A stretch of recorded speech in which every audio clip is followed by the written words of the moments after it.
Hello, my beautiful tribe and my village and my beautiful Teletubbies. Just look at this picture here. We made the wrong decision. Look around you. Do you see it? The tears in people's eyes are not just from sadness, they're from struggle. They're from standing at the grocery store, looking at the cart that's barely filled, and realizing they can't afford even the basics anymore. People are crying when they open their utility bill. People are crying when they see the rent go up again, knowing their paycheck didn't. People are crying because they worked all their lives. And now in their senior years, Medicare is being stripped away from them. And while we cry, while we struggle, there are people who are in power who they count on us to forget, to act like this is not really happening. They count on us to accept the pain as normal. They count on us to get distracted and to keep voting the same way, even when it's destroying our communities. We can't afford it. No. We can't afford to keep making decisions with blindfolds on. Every vote you cast is not just a choice. This is about your life, your livelihood, your lifeline. It determines whether your children can eat, whether your parents can get medicine, Medicare, and whether you can keep a roof over your head. We as a people must start voting with our eyes wide open and with our hearts aware, and with the courage to break away from those who have failed us, because the truth is, if we don't vote better, we will keep on. Things are going to keep on getting worse. This is not about party. This is not about tradition. This is about survival. And if you're tired of crying, if you're tired of choosing between food and electricity, if you're tired of watching your family suffer, then make a promise to yourself. The next time you vote, you will vote for your future and not for your fears, because lives are depending on it. Let me share these clips with you so you can see what's going on with the people around the world. And this is for critical review, educational purposes, and your reaction.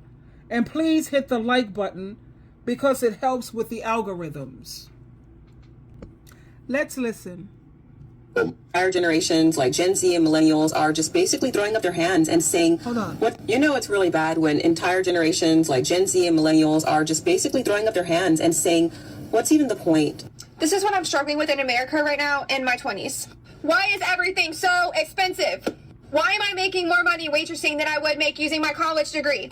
I barely have a life. I have 2 days off and I work Wednesday to Sunday, doubling just to pay my bills. At 22 years old, all of my bills are in my name. I have no help. How are y'all affording housing? In Myrtle Beach, a one-bedroom apartment is $1,500. How are y'all getting insurance, going to the doctor, getting medicine? And then some of us are trying to be TikTok influencers. Who knows where that's going to get me? Me and my boyfriend are saving, but we barely see each other during the week, and it feels like we're working our off for nothing. Do we need to move somewhere for a better job opportunity that we don't know about? Do any of y'all really know what you want to do with your life right now? It is so scary being in America right now. What am I doing wrong? I work every day and I'm still broke. Like, I have a decent job, I make some decent money, but I live out here in Cali. Like, bro, as soon as I get paid, I have all these bills stacked up, bro, that shit wipes me clean. Like, fuck, I got no money left over. Making $100,000 a year doesn't get you anywhere nowadays. Hi guys, I'm really stressed today. I just went to the grocery store, bought 10 items, and it was $80 freaking already. I literally have $10 left on my account.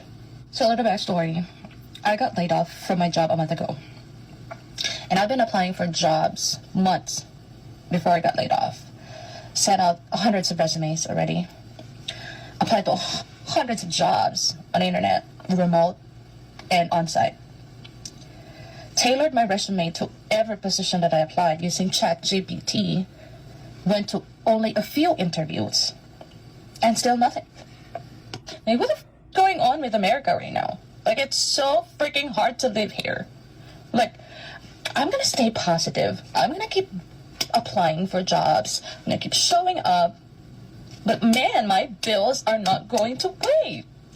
Y'all, I just went today and got my driver's license renewed, my car tags renewed, picked up 2 prescriptions, and got a few groceries.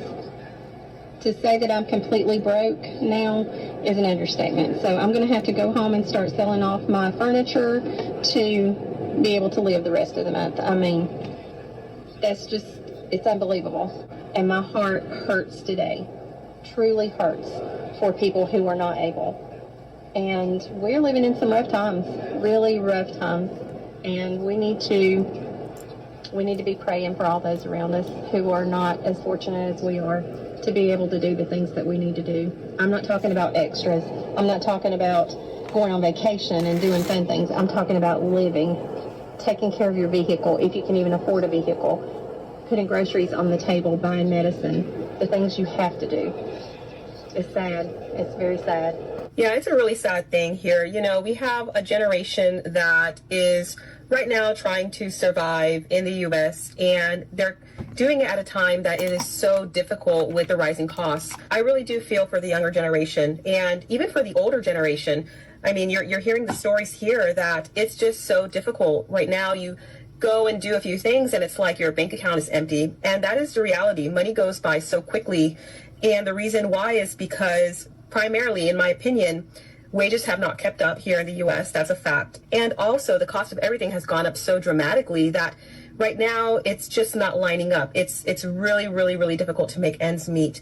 And you do have to start learning to do with less. Take out the luxuries in life. Take out the unnecessary vacations, the unnecessary spending. Take out the wants and really just focus on the needs. And even just by getting the needs, purchasing the needs, taking care of your needs, even that really starts to draw people broke. And I'm seeing more and more that people are having a harder time to cope with this because it's getting too stressful.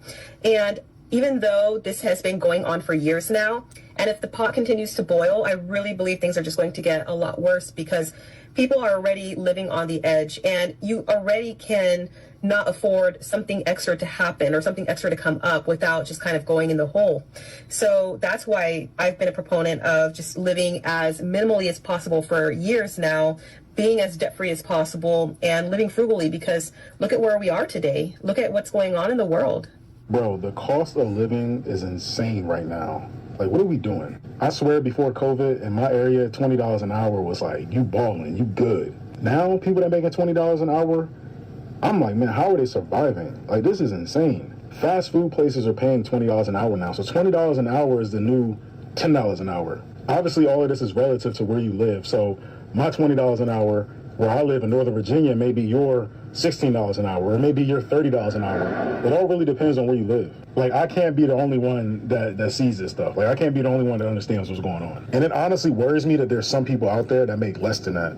Like, think about the people out there that's making minimum wage. Like, probably have to work 2 or 3 jobs just to make up for, you know, a livable income. It's insane. I'm just mad. I'm just mad anymore. There's no reason for me to be like, yay, America, like, we're so great, we're so free, we're so powerful. I'm starving. I have to go without so that my kid can maybe have Pop-Tarts once a month. Shouldn't be that way. We shouldn't have to go like, let's see, we haven't had meat in a long time, because guess what? We can't afford it, okay? Like, yeah, we're the ones working every day to make this country go round and round. But we're not worth being able to have decent food or the amount of food that we need to have one of our family members go without. I'm done. I'm done. I'm so done. Let's listen. Are protesting right now. They're very pissed off because their Medicare is being cut off. They can't. America are all these rural towns in America are protesting right now. They're very pissed off because their Medicare is being cut off. They can't get health insurance. The Trump administration has cut millions of dollars from their shit. And I'm trying to feel sorry for y'all, but this is what the fuck you voted for, though. And you can get mad at my video. I don't really give a fuck, because you being mad at me don't even make any sense. You did this shit to yourself. Some of you minorities, you wanted to be so white adjacent you thought you was in. Nope! You Latinos, you thought you was in. Nope. I can't believe he tricos. And white folks, especially poor whites, of course, the whites are the majority. And there's way more poor white people than there are black people or anybody else. All you poor whites are suffering like a mother because you thought you was in. As long as I'm not a black person, I know I'm good. Like Paul Mooney said, you have the complexion for the gut protection. No, you don't have any protection because you thought you was in. You thought black folks weren't going to get Latin people weren't going to get and you guys were just going to be in. In fact, I'm a Trump supporter now because I'm laughing at the fact that he turned his back on your ass. He said he was going to do that. Now you in the camera like, I didn't know. My friends, they're all going to die, man. I didn't know they're going to cut Medicare. I just didn't know. I can't believe it. He tricos. I vote for him. He tricos. What? Wait, what? They're taking this too, my oxygen? Oh, here. Another thing I want to add to this, all whites are not the same. I just want to let you know that. You know how I know all whites aren't the same? Because I used to watch Bob Ross. You know, the famous painter with the afro? He had a better afro than most black people. On his easel, in his paints, he had different levels of white. He's like, I got eggshell white, I got off-white, I got alabaster, and I got titanium. That's right. Titanium is the whitest of the white. That's the Trump administration. Those are the elites. All of you guys that are in those rural towns, the blue-collar workers, all you that work hard and bust your ass, you're whites, you're off-white. You're the lowest of the whites. Oh, please. Whites have been hating whites for a long time. It's called medieval times. You remember Game of Thrones? That was an example of white people not liking white people. And LBJ, Lyndon Baines Johnson, in the 60s, they asked him, how do you get poor white people to still vote for you? Well, I just tell the lowest white man that he's better than the highest colored man. And at the same time I'm telling him that, I'm picking his pocket. Yo, now put that in your pipe and smoke it. All these... We got to cut the millennials and Gen Z some slack because this isn't ordinary. They are moving the goalposts so quickly on the middle class because of the housing. Even that slide you just brought up, someone making $77,000 cannot qualify for a $400,000 home. That's the first time that's ever happened in the past 50 years. So they're being forced to rent. It's eating up 50% of their income. 50+% say we're in a recession. 58% say the economy is getting worse. It's not. By all objective measures, it's getting better. People keep feeling worse. Why is that? I think it depends on the age, because I think we're kind of living in two separate economies, if you will. Because if you're somebody who's over 60 years old, if you have a $400,000 home and you have just property taxes and homeowner insurance for $600 a month, that is significantly better than a millennial or Gen Zer spending $2,500 for rent or $3,600 for a mortgage. So I think people under 40 are really feeling the stress about the economy, saying it's not good because housing's up, college is up, daycare is through the roof. But I think people over 60 who sit back and go, my 401k is looking good, my house went up 40%, the economy's doing well, groceries are high, but we can deal. So I think it just depends on the age, because the millennials and Gen Zs are the ones really struggling. I'm so fucking sick and tired of hearing this bullshit. We can't have free health care. We cannot have good Medicaid. We cannot have good nothing. But we can have a ballroom at the fucking White House to inflate somebody's fucking ego. Right? Israel can have free fucking health care. They can have all sorts of weapons of mass destruction, and we can't have free health care. We can't have cheap fucking schooling. This is taxation without representation, guys. Like, when the fuck do you guys stop caring about being true patriots? We fought a war over a tax on tea leaves. Tea. And now you're okay with giving all your money to foreign governments so that they can have the health care they need, so they can defend their borders. But you can't defend your own livelihood. Life, liberty, pursuit of happiness. You can't have life without health care. And there is no pursuit of happiness when you're all slaves working for corporations that give two fucking shits about you. Nobody fucking cares. But guess what? You're just gonna get up tomorrow and act like nothing happened. When the fuck are we gonna wake up? When? Why? Why are we so docile? Is it in the food? Is it on the TV? Is it in the music? What the fuck is wrong with us? when we can have little monkeys in suits telling us you can't have free health care. We have paid 5,000 times over the amount that the United States would use for free health care. And instead of us uniting, we listen to our favorite fucking puppet on the fucking TV, and we divide ourselves even further and do not a fucking thing about it. And I'm so sick and fucking tired of it. And if you don't like it, you can leave. I've thought about it. I've thought about going to a country that actually gives a fucking shit about my labors, about my mental well-being, and about my health, because I'm a human. But you know what? They made it so fucking hard to leave because they keep you pushed down and dulled down so financially, and fuck you. I'm so tired of it. And you should be too. I'm tired of working, man. I don't know about you, but I'm tired of going to these jobs. It's not even about my particular job. It's not about any job I've had. I'm just tired of the whole job system. I'm tired of this understanding or this belief that we have to go to work 5 to 6 to 7 days a week to barely afford to eat. I mean, who made these rules? Why do we do these things? Who made it to where someone told us, yeah, 40 hours a week or more, you're going to make this amount and you're going to work this difficult till you're about, 65, and then you're going to retire and maybe barely have a fucking enough to actually survive. And then guess what? In about 2 or 3 years, you're going to die. Or you're going to die before you even fucking hit 65. I digress. That's terrible. I don't know about you all, but I'm tired. I'm sorry. Sometimes I get a little emotional. Sometimes you got to make yourself laugh in the pain. It's true. I'm tired, bro. I don't know about you, but I'm tired, man. Yeah, and at this point, it's just like, dog, it's not even about looking for another job. I'm tired of looking for jobs. I don't even want to put in a job application. I'm tired of Indeed. I'm tired of ZipRecruiter. I'm tired of people scamming you. Oh, we got this job for you, but it's really not a job. It's some job in Malaysia or Asia or somewhere overseas. You don't even speak the language. It's man, I'm tired, man. I'm tired. Some people will say, oh, man, that means you're lazy. I don't give a fuck. If that makes me lazy, oh, well. Oh, well. Can somebody explain to me in crayon eating terms why I make over 3 times the federal minimum wage and I cannot afford to live?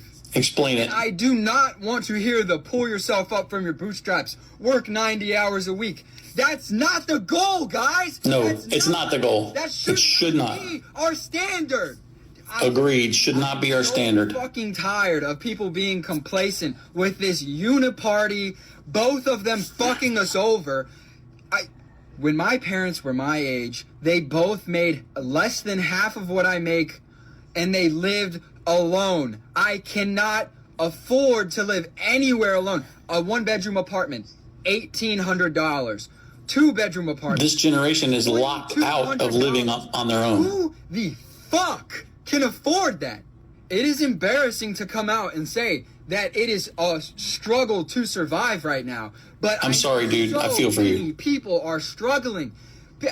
And do not get me started on what my grandparents were doing.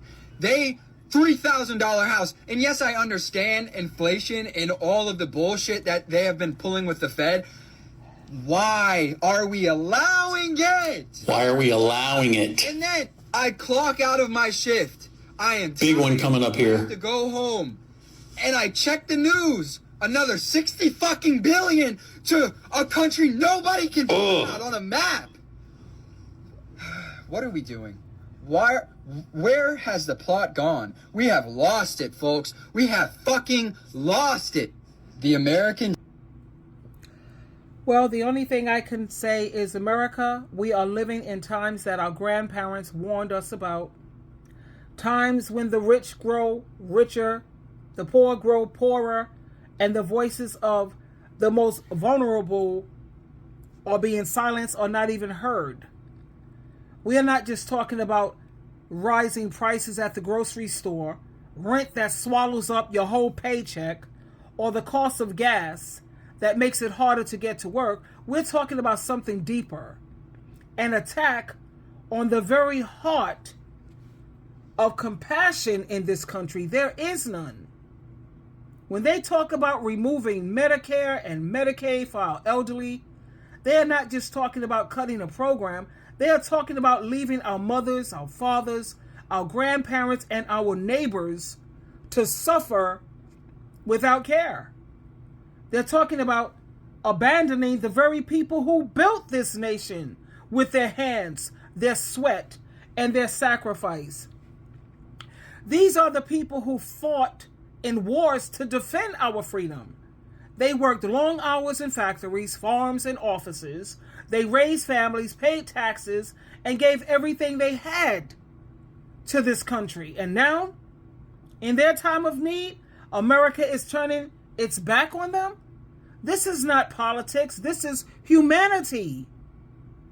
If we allow them to take away health care from our elderly, then no one is safe. Today it's Medicare and Medicaid. Tomorrow it will be Social Security. After that, it will be something else we thought was untouchable. We must say loud and clear, we will not stand by while our elders and our millennials, especially the young generation, they don't even have a chance. We're not going to stand by while our elders are left to just be unalived without care. We will not let greed and indifference replace compassion and justice. We will speak for those who cannot speak, and we will fight for those who cannot fight. America is supposed to be a land where we take care of our own, where the elderly are respected, the millennials and the younger generation coming up have a fighting chance. Instead of disregarding the elderly, we're supposed to look out for them. Where the sick are healed, not abandoned, where life is valued, not only when it's convenient, but especially when it's difficult. Our leaders, they are spending billions. Yes, I said it, billions of our tax dollars to help other countries. They are building roads, hospitals, and schools overseas, while right here at home, our roads are crumbling, our schools are unfunded, and our hospitals are closing. They're making sure people in other nations have food and medicine, while our own children go to bed hungry. And elderly can't afford their prescriptions, and our veterans, they sleep under bridges. This is not about turning our backs on the world. This is about common sense. You can't pour water into someone else's glass when your own glass is empty. Charity begins at home. If our country is sick, weak, and divided, how can we possibly help anyone else? Right now, our economy is struggling. Prices are sky high. Families are working 2 and 3 jobs just to stay afloat. People are losing their homes, their health care, their hope. And yet, the checks keep going out to everyone but us. I say to Washington, look, before you spend another dime overseas, feed the hungry children in your own backyard. House the homeless, veterans, and Americans who risk their lives for you. Make sure our elderly can afford the medicine they need to survive. This is not about us being selfish. It's about survival. Just like you put on your own oxygen mask first before helping others on an airplane. America, they must fix itself before trying to fix the world. We are a generous nation, yes, and we are a compassionate nation. However, right now, we are a nation that's in trouble. And if we do not care to take care of our home first, there will be no America left to help anyone else. Twinkle, twinkle, twinkle.